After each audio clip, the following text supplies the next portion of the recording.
तो क्या हाल आप सभी की उम्मीद करते हैं सब अच्छे होंगे, बढ़िया होंगे, अपने अपने घर पर मौज काटो। तो देखिए, आपको तो पता ही है कि ईरान और इजराइल के बीच में 12 दिन तक जंग चली थी यहाँ पर, जिसमें यहाँ पर दोनों ही देशों ने एक दूसरे के ऊपर जीत हासिल करने का दावा किया है। जहाँ पर ईरान कहता है कि जो भी इजराइल और अमेरिका का मकसद था वो पूरा ही नहीं हुआ, यानी कि यहाँ पर ना तो रिजाइम चेंज हुई और ना ही यहाँ पर जो परमाणु जो प्रोग्राम था वो भी यहाँ पर बंद हुआ है, क्योंकि उन्होंने यहाँ पर एयर स्ट्राइक तो की है, कई सारे एयर स्ट्राइक किए उन्होंने कई सारे न्यूक्लियर साइट्स के ऊपर, लेकिन यहाँ पर स्ट्रक्चरल डैमेज यहाँ पर उन्होंने बताया कि हुआ ही नहीं है। यानी कि यहाँ पर जो भी मकसद था इजराइल और अमेरिका के, भाई ईरान की रिजाइम चेंज कर दो और ईरान का जो न्यूक्लियर प्रोग्राम है उसको यहाँ पर ख़त्म कर दो पूरी तरह से, वो यहाँ पर हासिल नहीं हुआ है। तो उनका यहाँ पर ये कहना है कि हाँ, हमें यहाँ पर जीत हासिल हुई, जबकि यहाँ पर अमेरिका और इजराइल का कहना है कि हमने यहाँ पर ईरान की कई सारे न्यूक्लियर साइट्स को ऑब्लिटरेट कर दिया, यानी कि यहाँ पर पूरी तरह से आउट ऑफ वर्क कर दिया, ख़त्म कर दिया यहाँ पर, चाहे वो फोर्दो हो, नतांज हो, इस्फहान हो या फिर दूसरे एयर स्ट्राइक दूसरी जगह पर एयर स्ट्राइक करना हो। तो यहाँ पर उन्होंने ऐसा कहा है कि भाई अब तो यहाँ पर ईरान कई साल पीछे हो चुका है, जबकि यहाँ पर एक्सपर्ट का यहाँ पर ये कहना है कि देखो जो भी है वो ऐसा नहीं है कि कई साल पीछे हुआ, हाँ कुछ महीने पीछे हुआ है। और जो भी यहाँ पर एयर स्ट्राइक हुई है या फिर जो भी बंकर बस्टर बम से यहाँ पर हमला हुआ है ईरान के ऊपर, वो सिर्फ़ और सिर्फ कुछ महीने की बात है। खुद IAEA का कहना है कि कुछ महीने में दोबारा से ईरान ये प्रोग्राम शुरू कर सकता है अगर वो चाहे तो, क्योंकि वो इतना ज़्यादा बड़ा डैमेज नहीं है कि ईरान उसको रिपेयर ही ना कर पाए। भाई उसको रिपेयर कर सकता है। और सवाल तो सबसे बड़ा ये है कि जो 400 किलो यूरेनियम था इनरिच्ड 60% की प्योरिटी वाला, वो कहाँ पर है? वो तो यहाँ पर ईरान पहले ही निकाल चुका है। और यहाँ पर जो भी एयर स्ट्राइक की गई थी ईरान की न्यूक्लियर फैसिलिटीज़ पर, ईरान की न्यूक्लियर साइट्स पर, तो उसमें से किसी भी तरह का कोई भी रेडिएशन लीक ही नहीं हुआ। यानी कि यहाँ पर जो 400 किलो का यूरेनियम था वो यहाँ पर डैमेज नहीं हुआ है। तो सवाल यही आता है कि वो कहाँ पर है? तो ईरान ने यहाँ पर वो पहले से छुपा दिया है। तो इसका मतलब यहाँ पर ये है कि जो भी यहाँ पर प्रोग्राम था ईरान का न्यूक्लियर वाला, वो तो यहाँ पर ख़त्म ही नहीं हुआ है जब तक वो 400 किलो यूरेनियम यहाँ पर ख़त्म ना हो जाता। तो यहाँ पर क्लियरली देखा जाए तो दोनों ही यहाँ पर पक्ष अपनी अपनी जीत का दावा कर रहे हैं। लेकिन यहाँ पर हुई बहुत तगड़ी वाली जंग थी भाई। ईरान का तो पूरा का पूरा एयर स्ट्राइक यहाँ पर इजराइल कर रहा था और पूरे एयर को वो कंट्रोल कर रहा था, यानी कि एयर सुपीरियॉरिटी हासिल कर ली थी इजराइल ने यहाँ पर, क्योंकि उसका एयर डिफेंस सिस्टम ईरान का कुछ अच्छा है नहीं। तो इसी वजह से उन्होंने एकदम पहले दिन ही सारा का सारा एयर डिफेंस ख़त्म करके ईरान का जो भी स्काई था उसको अपने कंट्रोल में ले लिया। तो जब चाहे जैसे चाहे वहाँ पर एयर स्ट्राइक कर पाता था। जबकि यहाँ पर उसके बदले में ईरान जो है वो ballistic missiles, drone, cruise missile, इससे इजराइल के ऊपर हमला करता था। और यहाँ पर उसका जो एयर डिफेंस सिस्टम था वो यहाँ पर जो है ना इतना कोई ख़ास काम नहीं कर रहा था। और कई सारी मिसाइल्स, कई सारे ड्रोन्स जो हैं उनको यहाँ पर भेजते हुए अपने टारगेट को हिट भी कर पाए हैं। और इसमें यहाँ पर कई सारी इजराइल से मौतें भी हुई हैं और हज़ार की संख्या में लोग जो है ना घायल भी हुए हैं। आपने तो तस्वीरें भी देखी होगी किस तरह से यहाँ पर जो साइट्स की जो तस्वीरें नज़र आ रही थी जहाँ पर मिसाइल हिट की थी वो कैसी थी, गाज़ा के जैसा लग रहा था इजराइल। तो क्लियरली देखा जाए तो यहाँ पर ऐसी चीज़ है। लेकिन अब यहाँ पर एक और बात पता चली है, वो ये है कि इजराइल के सैकड़ों मिलियंस डॉलर्स की वैल्यू के जो ड्रोन्स हैं वो ईरान में मिस हो गए हैं। यानी कि यहाँ पर इजराइल जब अटैक कर रहा था तो फाइटर जेट के अलावा ड्रोन से भी अटैक कर रहा था। और उसके तो आपको पता ही काफ़ी ज़्यादा एडवांस देश है वो, और उसकी जो टेक्नोलॉजी होती है वो काफ़ी ज़्यादा सुपीरियर होती है। और ऐसे ड्रोन यहाँ पर ईरान के स्काई में मिस हो गए हैं। यानी कि यहाँ पर ईरान ने उनको शूट डाउन नहीं किया है, बल्कि यहाँ पर वो ईरान में मिस हो गए हैं। और ये चीज़ जो है ना अब ईरान के पास आ गई है। यानी कि यहाँ पर अब इस चीज़ का खतरा है कि ईरान यहाँ पर इन ड्रोन्स को रिवर्स इंजीनियरिंग करके उनको नया बनाएगा और इवन उसको बेटर बनाएगा। तो ये चीज़ यहाँ पर इजराइल के लिए बहुत बड़ा खतरा को जन्म दे सकती है, क्योंकि इजराइल के जो एडवांस ड्रोन है वो ईरान के हाथ में आ गए हैं और रिवर्स इंजीनियरिंग करके ईरान इसको रेप्लिकेट करके कई सारी संख्या में बनाकर इजराइल के ऊपर ही यहाँ पर इस्तेमाल कर सकता है। और ये स्टेल्थ टेक्नोलॉजी के ड्रोन थे यहाँ पर, यानी कि यहाँ पर ये किसी भी तरह के कोई भी रडार की पकड़ में आ नहीं सकते, तो यहाँ पर वो शूट डाउन भी नहीं हो सकते हैं। तो आज इसके बारे में पूरी डिटेल के साथ बात करते हैं कि इस चीज़ से यहाँ पर इजराइल की क्यों फट गई है और क्या चीज़ होती है रिवर्स इंजीनियरिंग। आज इसके बारे में पूरी डिटेल के साथ बात करते हैं। लेकिन उससे पहले आज चैनल पर नए हो ना, सब्सक्राइब जरूर कर देना, वीडियो को चाहे लाइक करो डिसलाइक करो, लेकिन चैनल को सब्सक्राइब जरूर कर देना। और आप यहाँ पर क्या सोचते हैं, क्या यहाँ पर ईरान जो है वो रिवर्स इंजीनियरिंग करके इजराइल से बेटर ड्रोन बना सकता है? कमेंट सेक्शन में जरूर बता देना। तो चलो शुरू कर दो। तो देखिए, जिस तरह की टेक्नोलॉजी का इस्तेमाल यहाँ पर इजराइल करता है वो काफ़ी ज़्यादा एडवांस होते हैं। ये आपको भी पता है, हमें भी पता है, पूरी दुनिया को भी पता है। और यहाँ पर अमेरिका कभी भी किसी भी देश को पीछे छोड़ सकता है, किसी भी देश को यहाँ पर डिच कर सकता है, लेकिन वो इजराइल को कभी डिच नहीं कर सकता। और जो भी यहाँ पर टेक्नोलॉजी सबसे ज़्यादा एडवांस बनेगी वो सबसे पहले जाएगी इजराइल में, क्योंकि मिडिल ईस्ट में अगर उनका सबसे बड़ा कोई एलाई है तो वो इजराइल है। इजराइल को यहाँ पर कभी भी वो खतरे में नहीं देख सकता है। तो सबसे ज़्यादा सबसे बेस्ट टेक्नोलॉजी यहाँ पर वो इजराइल को ही देता है। तो सबसे अच्छी टेक्नोलॉजी और सबसे बेस्ट टेक्नोलॉजी इजराइल इस्तेमाल करता है, तो वो यहाँ पर अपने मिलिट्री मकसद को हासिल करने के लिए भी उसका इस्तेमाल करता है। और यहाँ पर इजराइल का ख़तरा सबसे बड़ा कौन सा है? ईरान है यहाँ पर सबसे बड़ा खतरा। और तो यहाँ पर उसको अटैक करने के लिए वो सबसे एडवांस चीज़ों का इस्तेमाल करेगा, जैसे कि हर्नेस ड्रोन है, जो काफ़ी ज़्यादा एडवांस ड्रोन माने जाते हैं, लॉन्ग डिस्टेंस को ट्रैवल करने के लिए माने जाते हैं, उसका लॉन्ग इंडोरेंस होता है। और इसके अलावा कई सारे जो ड्रोन्स हैं वो भी यहाँ पर ईरान को अटैक करने के लिए इस्तेमाल किए गए हैं। तो यहाँ पर देखा जाए तो बहुत ज़्यादा एडवांस ड्रोन यहाँ पर इजराइल इस्तेमाल करता है, और यहाँ पर जो है वो ईरान के ऊपर इस्तेमाल भी किए गए हैं। तो यहाँ पर ये बात पता चली है, और ख़ुद यहाँ पर इजराइल ने एडमिट किया, इजराइल के अखबारों में यहाँ पर ये बात आई है कि जो इजराइल के जो ड्रोन है ना, काफ़ी ज़्यादा एडवांस ड्रोन, सेवरल $100 मिलियन यानी कि हज़ारों करोड़ रुपए में वो यहाँ पर मिसिंग है।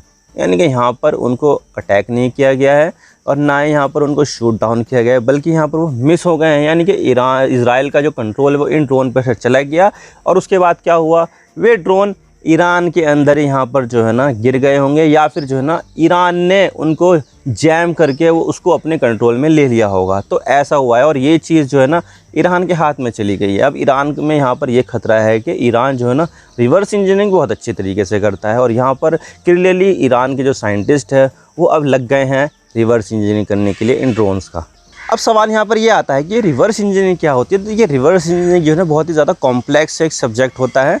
अब देखिए, यहाँ पर अगर किसी के देश के पास टेक्नोलॉजी नहीं होती है, लेकिन उसको तो चाहिए किसी न किसी तरीके से टेक्नोलॉजी, और अगर यहाँ पर कोई सा भी सामान उसके पास ऐसा आ जाए, या फिर उसने यहाँ पर किसी तरीके से यहाँ पर उसको अपने स्काई के ऊपर शूट डाउन कर दिया हो, या फिर इंटैक्ट यहाँ पर जो है ना लेकर आएगा, यानी कि किसी भी तरीके से हासिल हो सकता है। दुश्मन यहाँ पर ऐसा करते ही हैं भाई कि यहाँ पर अटैक करने के लिए, जैसे कि अफ़गानिस्तान में अमेरिका ने कितने ज़्यादा अटैक किए, लेकिन यहाँ पर सारे के सारे सक्सेसफुल थोड़े ना होते हैं भाई। बहुत सारे जो ड्रोन्स होते हैं यहाँ पर वो सक्सेसफुल हो जाते हैं, बहुत सारे ड्रोन यहाँ पर जो है ना मिस भी हो जाते हैं, और उनका कंट्रोल जो है वो अमेरिका के हाथ से चला जाता है। भाई इलेक्ट्रॉनिक सामान है, कभी भी कुछ भी हो सकता है, मौसम बिगड़ सकता है, बारिश में अगर यहाँ पर कोई सा मिशन करे तो कंपोनेंट ख़राब भी हो सकते हैं। तो इस तरह से यहाँ पर करके जो है ना कई सारे जो ड्रोन्स होते हैं या फिर कोई सा भी हथियार होता है वो यहाँ पर आउट ऑफ कंट्रोल हो जाते हैं और मिस हो जाते हैं। और ऐसे में यहाँ पर ऐसी चीज़ें जो होती है वो यहाँ पर जो है ना ईरान के पास अगर आ जाए तो वो यहाँ पर रिवर्स इंजीनियरिंग कर लेता है।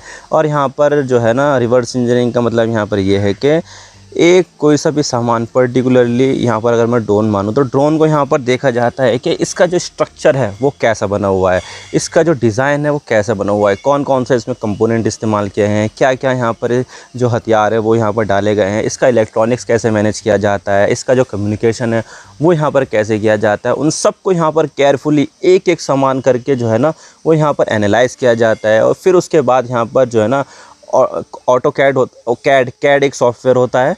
कैड सॉफ्टवेयर मतलब कंप्यूटर एडेड डिज़ाइन, कुछ इस तरह से नाम होता है उसका। तो कैड वगैरह में डिज़ाइन वगैरह बनाए जाते हैं। तो इस तरह को जो ले जाकर यहाँ पर कैड सॉफ्टवेयर के ज़रिए अलग से जो है ना सिमुलेशन बनाया जाता है कि अच्छा ठीक है, अगर हम यहाँ पर ये कंपोनेंट डालेंगे या ये इंजन मिसाइल या फिर कम्युनिकेशन रडार वगैरह डालेंगे तो ये कैसा परफॉर्म करेगा। तो कैड सॉफ्टवेयर में यहाँ पर ये पता चल जाता है। तो उसके बाद यहाँ पर क्या किया जाता है कि अच्छा ठीक है, ये जो है ना इस तरह से काम करता है, हमें यहाँ पर इसकी टेक्नोलॉजी पता चल गई है, हम यहाँ पर इससे बेटर वर्जन बनाएंगे। तो यहाँ पर कभी कभी ऐसा होता है कि जो ओरिजिनल वर्जन होता है ना उससे बेटर रिवर्स इंजीनियरिंग वाला वर्जन बन जाता है। और यहाँ पर ईरान जो है वो ऐसा करके पहले कई बार दिखा चुका है। R171 सेंटिनल ड्रोन था एक बहुत बड़ा, तो उसको भी यहाँ पर जो है ना ईरान ने रिवर्स इंजीनियरिंग कर लिया था। भाई एक बार ऐसा हुआ था कि बराक ओबामा के समय में अफ़गानिस्तान में कोई सा प्रोग्राम वगैरह उनका जो है ना कोई सा मिलिट्री जो है ना एक्शन चल रहा था तालिबान के अगेंस्ट। तो उन्होंने सोचा कि अच्छा ठीक है, हम यहाँ पर ईरान की जो एयर डिफेंस सिस्टम है या फिर ईरान का कम्युनिकेशन सिस्टम है, उसको चेक करने के लिए एक जो है ना ड्रोन हम ईरान के ऊपर भी भेज देते हैं। तो यहाँ पर क्या हुआ कि ईरान ने इस चीज़ को पकड़ लिया। अब ईरान ने क्या किया कि किसी को खबर करने नहीं दी कि तुम्हारा जो ड्रोन है वो हमारे एयर स्पेस में है। उसने यहाँ पर इजाज़त दे दी कि भाई ठीक है, चलो इसको आने दो हमारे एयर स्पेस में, हम इसका कुछ करते हैं। तो उन्होंने यहाँ पर क्या किया कि उसके जो इलेक्ट्रॉनिक्स थे उसको यहाँ पर जाम कर दिया और उसका जो पूरा कंट्रोल है वो अपने अंडर में ले लिया। और क्या हुआ, बिना एक गोली चलाए, बिना एक मिसाइल मारे उस पूरा जो ड्रोन था वो अपने एयरपोर्ट पर उतारा और पूरा ड्रोन अपने कब्जे में लेकर उसको क्या किया कि एनालाइज़ किया और उसके बाद यहाँ पर उसको रिवर्स इंजीनियरिंग करके कई सारे ड्रोन यहाँ पर उसने बना दिए। तो इस तरह से करके यहाँ पर जो है ना ईरान ने अपना ड्रोन प्रोग्राम को और ज़्यादा मजबूत कर लिया। और आपके लिए देख सकते हैं कि ईरान के पास कैसे कैसे ड्रोन है यहाँ पर। इनफैक्ट जो रशिया है वो भी यहाँ पर खुद ईरान के ड्रोन ही इस्तेमाल करता है। तो ये क्लियरली ये चीज़ जो देखी जाए तो एक सक्सेसफुल इंडस्ट्री है ईरान की रिवर्स इंजीनियरिंग करना। और इजराइल के मामले में तो ये और ज़्यादा ख़तरनाक है, क्योंकि जो टेक्नोलॉजी यहाँ पर इजराइल इस्तेमाल करता है वो काफ़ी ज़्यादा एडवांस होती है। और एडवांस टेक्नोलॉजी होने की वजह से अगर यहाँ पर उसका एक रिवर्स इंजीनियरिंग वाला एक मॉडल बनाया जाएगा तो वो उससे और ज़्यादा एडवांस होगा। जो यहाँ पर कमियां पहले होती थी या फिर ईरान उसको अपने हिसाब से कस्टमाइज़ करके बना पाएगा कि हाँ अच्छा ठीक है इसको ऐसे बना दो, ऐसे नहीं ऐसे बना दो, अच्छा ये पहले मिसाइल इसमें ऐसी थी, ठीक है चलो इसमें जो है ना दूसरी मिसाइल बना दो जिसमें और ज़्यादा ख़तरनाक मटेरियल डले और इससे यहाँ पर और ज़्यादा डैमेज हो। तो क्लियरली ये चीज़ जो है ना इजराइल के लिए बहुत ज़्यादा खतरनाक होगी। और उनमें से कुछ ड्रोन तो ऐसे थे जो स्टेल्थ टेक्नोलॉजी वाले थे, जो रडार की पकड़ में बिल्कुल भी आते नहीं थे। अब देखिए जो ड्रोन रडार की पकड़ में नहीं आएंगे और ऐसे ही ड्रोन यहाँ पर ईरान बना ले तो ईरान के लिए भी क्या होगा कि जो इजराइल के जो रडार है वो यहाँ पर नहीं पकड़ पाएंगे। तो इस तरह से ईरान जो है वो आसानी से इजराइल का एयर डिफेंस सिस्टम, इजराइल का जो रडार सिस्टम है उसको इवेट करके अटैक कर पाएगा इजराइल को। और ये चीज़ यहाँ पर इजराइल के लिए बहुत ज़्यादा ख़तरनाक हो गई है। और ये क्लियरली देखा जाए तो यहाँ पर इस चीज़ को लेकर इजराइल आने वाले समय में काफ़ी ज़्यादा पछताने वाला है। तो देखा जाए तो अब यहाँ पर ये चीज़ इजराइल ने एडमिट कर ली है और ईरान यहाँ पर बताने वाला तो है नहीं कि हमारे पास ये है हमारे पास वो है। वो तो जब पता चलेगा जब यहाँ पर वो रिवर्स इंजीनियरिंग करके दुनिया के सामने ईरान पेश करेगा, जैसे कि उसने RS-171 सेंटिनल के मामले में किया था। उसके कई सारे वर्जन उसने बना दिया, तब पता चलेगा अच्छा जी ईरान ऐसा भी कर सकता है। तो भाई दुनिया को भी इसके बारे में पता चला कि रिवर्स इंजीनियरिंग क्या होती है। और यहाँ पर रशिया ने भी बहुत सारे ऐसे जो कंधे पे रख के जो है ना एंटी एयरक्राफ्ट गन होती है ना वो पकड़ी थी यूक्रेन के युद्ध में। तो उसमें से भी कुछ जो सामान है वो ईरान चले गए थे। अच्छा चलो ठीक है, तुम भी स्टडी करो हम भी करते हैं, एक वर्जन तुम बनाओ एक वर्जन हम बनाएंगे और उसके बाद यहाँ पर देखेंगे कौन यहाँ पर बेहतर होता है। और फिर उसके बाद यहाँ पर दोनों ही देश आपस में जो है ना उस टेक्नोलॉजी को शेयर कर लेंगे। तो इस तरह से ईरान और रशिया के बीच में यहाँ पर भी जो है ना कोलैबोरेशन हो रहा है टेक्नोलॉजी ट्रांसफ़र के मामले में। भाई ये सब चीज़ें तो चलती है ना भाई। जो दुश्मन है वो रशिया के लिए जो दुश्मन है वो ईरान के लिए भी सेम ही दुश्मन है।